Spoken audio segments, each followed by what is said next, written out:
Добро пожаловать на наш канал, и сегодня поговорим о позитивных картинах в жанре нью Андрея Аверьянова. Когда за окном зима, по лету и теплу тоскуется особенно рьяно. Не у всех есть возможность бросить все и умчаться куда-нибудь в теплые страны. Но вот вспомнить лето в деревне или на даче могут все. А работы позитивного художника Андрея Аверьянова в этом наверняка помогут. Аверьянов родился в 1948 году и с детства был глухонемым.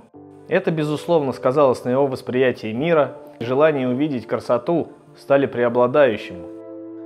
Пусть невозможно услышать музыку, нельзя поговорить с друзьями, но можно любоваться пейзажами, смотреть на изумительные картины, рисовать самому, читать книги и ничуть не чувствовать себя ни в чем-то обделенным. Неудивительно, что рисовал Аверьянов много и с большим желанием, а впоследствии поступил в среднее художественное училище и, несмотря на свои особенности восприятия, успешно его окончил. Однако полученные знания показались ему недостаточными. Захотелось стать настоящим большим художником, учиться у лучших педагогов, потому решился поступить еще в институт имени Репина в Санкт-Петербурге.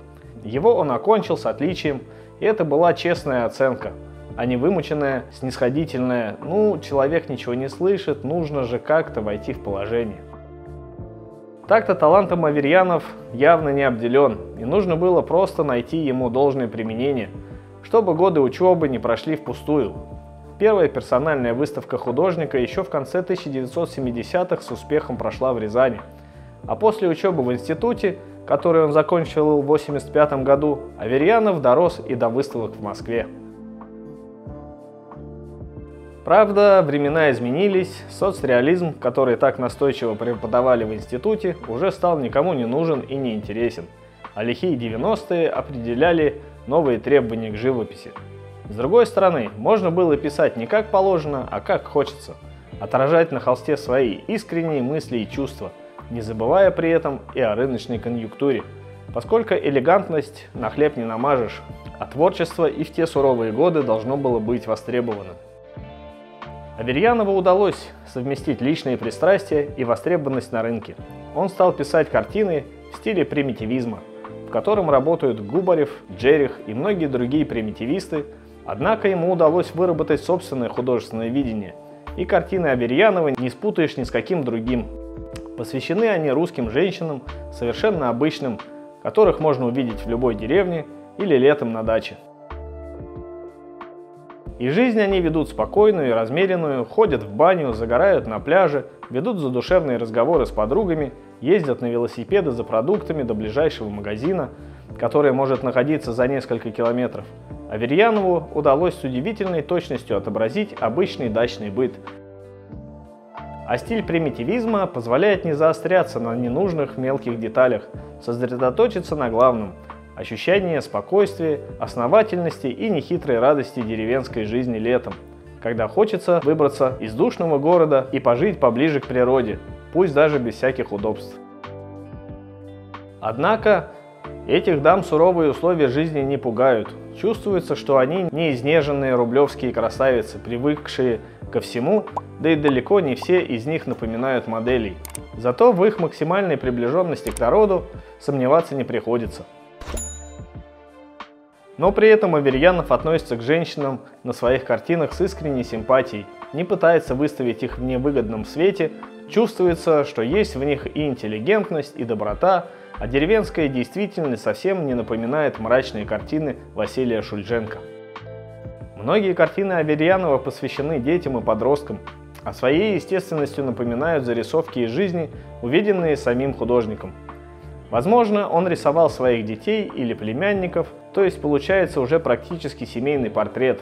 Правда, черты их лиц максимально обезличены, это просто девочки на рассвете своей красоты. Но пошлости в этих картинах нет нисколько, скорее восхищение и легкая зависть. У них все еще впереди, и наверняка жизнь сложится не хуже, чем у родителей. А иногда встречаются такие эффектные женщины, увидев которых уже не забудешь, и в обычной городской толпе они выделяются, как белая голубка в вороньей стае. Впрочем, не все девушки на картинах Аверьянова белые и пушистые. Некоторые добывают средств на существование предосудительным путем. Однако нужно же как-то крутиться, когда приехал поступать, а не поступила. Но позитива в его картинах больше, потому они вызывают добрую улыбку и приятные воспоминания о деревенском лете на даче.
Спасибо, что досмотрели видео до конца. Лайк и комментарий – отличный способ поддержать канал и автора.